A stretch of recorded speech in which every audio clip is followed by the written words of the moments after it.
So have a pleasant day to each and everyone, most special to you, Ma'am Devi. So my name is Crystal Angalabajo, your discussant for today's video. I am going to tackle or to discuss about the learning assessment and the classroom atmosphere of pragmatism.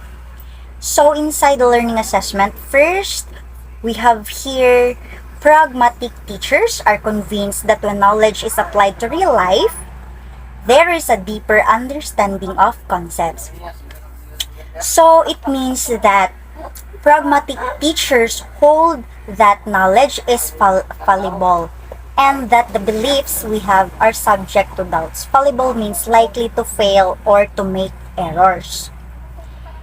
Okay, next is we have here assessment tools of pragmatism includes the journals, simulations, individual portfolios, games, field works, and on-job trainings.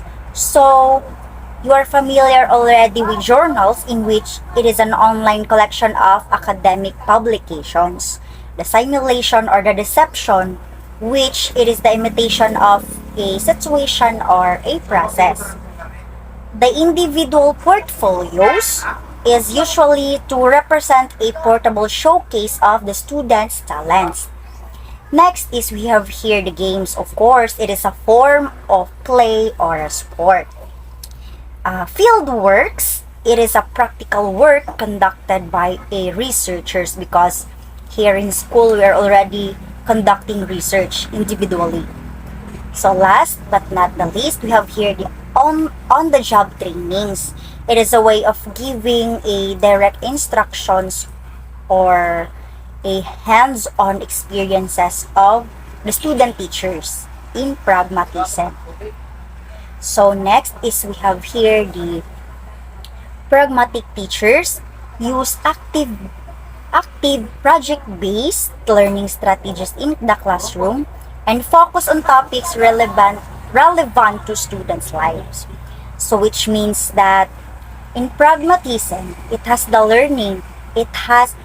learning that focuses on life and growth. Definitely, teachers uses learning strategies that keep things practical where induce a general rule, concept, or principle from a set of observed examples. So that's it. So last, we have here learning assessment in pragmatism is imperative. So what do you mean by imperative? So imperative, it uses commands. So here in the learning assessment of pragmatism, it is imperative because the teachers are giving command, but with freedom. So it means that teachers most commonly have some advice, suggestions, and other instructions.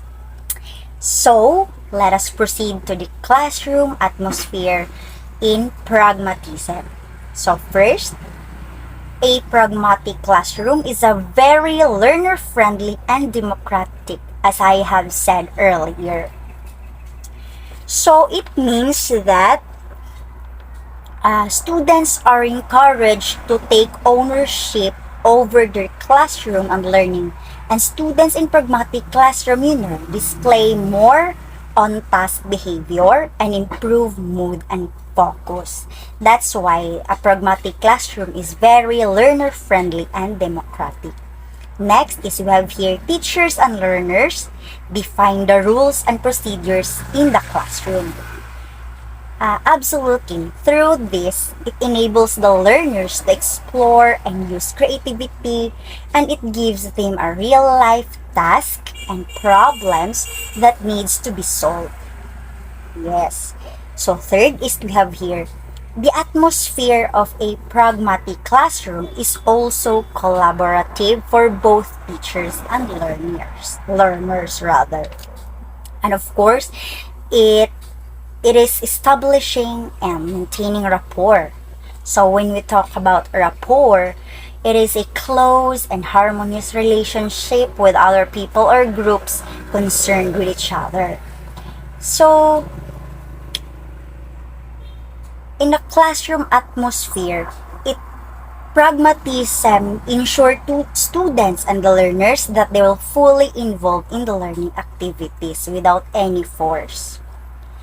So, it has also the atmosphere of focusing on keeping teaching and learning more practical. So I have already mentioned earlier that it has the atmosphere that the teaching and the learning process are more practical, um, in which it de- it is for the reason that it depends on how things work in the real world and in ongoing experiences. That is why it is more practical. So lastly, a pragmatic classroom enables the learners to explore and use creativity, and it gives a real life task and problems that needs to be solved. I have already mentioned that. Indeed, it is because pragmatic classroom is open to new ideas and gives a higher order thinking skills questions for the task. And also, it is an openly available reception for new information coming in, and it eludes the students in answering how and why questions.